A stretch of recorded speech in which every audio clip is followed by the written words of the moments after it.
आता कॅन्सरचं एक उदाहरण देतो की आपल्या आयुष्यमान योजना आहे, महात्मा फुले आरोग्य योजना आहे, पण तू शेकडो पेशंट आम्ही रोज पाहतो. म्हणजे मी तर रोज एक पेशंट असतो आमच्याकडे. आमदार म्हटलं तुमच्याकडे सगळ्यांकडे पेशंट येतात. त्यांना मुंबईला टाटा कॅन्सरला पाठवावं लागतं, कधी नागपूरला पाठवावं लागतं, कधी संभाजीनगरला पाठवावं लागतं. केमोथेरपी असते, इंजेक्शन, बाकीच्या थेरपी असतात. आयुष्यमान आणि महात्मा फुले 5 लाखाच्या वर मिळणार नाही. आणि तेवढ्यामध्ये अध्यक्ष महोदय अर्धी सुद्धा त्याची ट्रीटमेंट होत नाही, तेवढी पण होत नाही. 50-50 हजार, 1-1 लाख, 1.5 लाख एका वेळेची त्यांचा खर्च असतो. आणि म्हणून माझी विनंती राहणार आहे की आज जगामध्ये, देशामध्येच नाही, जर आपण अमेरिकन जर्नल पाहिलं, वेगवेगळे रिपोर्ट जर पाहिले, तर कॅन्सर नंबर 1 वर आहे जगामध्ये. सध्या 1 नंबरवर कॅन्सर आहे. आणि मग पुढील भविष्यातला धोका लक्षात घेऊन आपण कॅन्सरच्या संबंधित काय परिपूर्ण विचार करणार आहे, काय आपण विजन ठेवणार आहे महाराष्ट्राचं. मी देवेंद्र फडणवीस साहेब अभिनंदन करेल की त्यांनी वडिलांच्या नावाने कॅन्सर हॉस्पिटल तिथं नागपूरमध्ये मोठं हॉस्पिटल झालं, वेगवेगळ्या सुविधा निर्माण झाल्या, अकोल्यामध्ये सुविधा निर्माण झाल्या. पण तू कॅन्सर अध्यक्ष महोदय 1 नंबरवर असल्यामुळे त्याचे कारण विविध आहेत. मग व्यसन असतील, पुन्हा आपण जे खाद्यपदार्थ खातो अध्यक्ष महोदय, पूर्वीच्या जमान्यामध्ये विषमुक्त असायचे.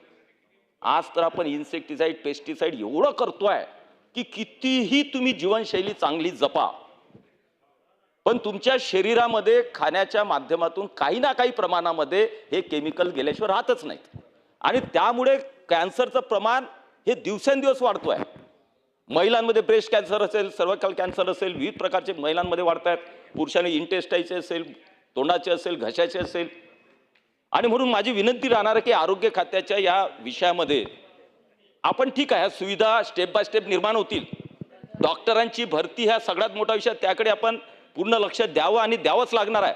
परंतु त्याचबरोबर हा पुढचा धोका जो मोठा वाढतोय, त्यासाठी जिल्हा परत आपल्याला कॅन्सर, मी म्हणणार नाही की सगळी ट्रीटमेंट जिल्हा परतच, सगळ्या कॅन्सरची शेवटची ट्रीटमेंट ही जिल्ह्यामध्ये झाली पाहिजे.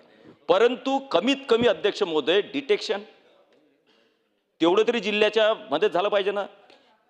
हे तरी बघा की उपजिल्हा रुग्णालयापर्यंत कॅन्सर शोधणे, कारण जेव्हा आपण पेशंट हा पुढे जातो, मुंबईपर्यंत जातो, अकोल्यात जातो, नागपूरला जातो, तोपर्यंत तो 2nd stage, 3rd stage, 4th स्टेजपर्यंत गेलेला असतो.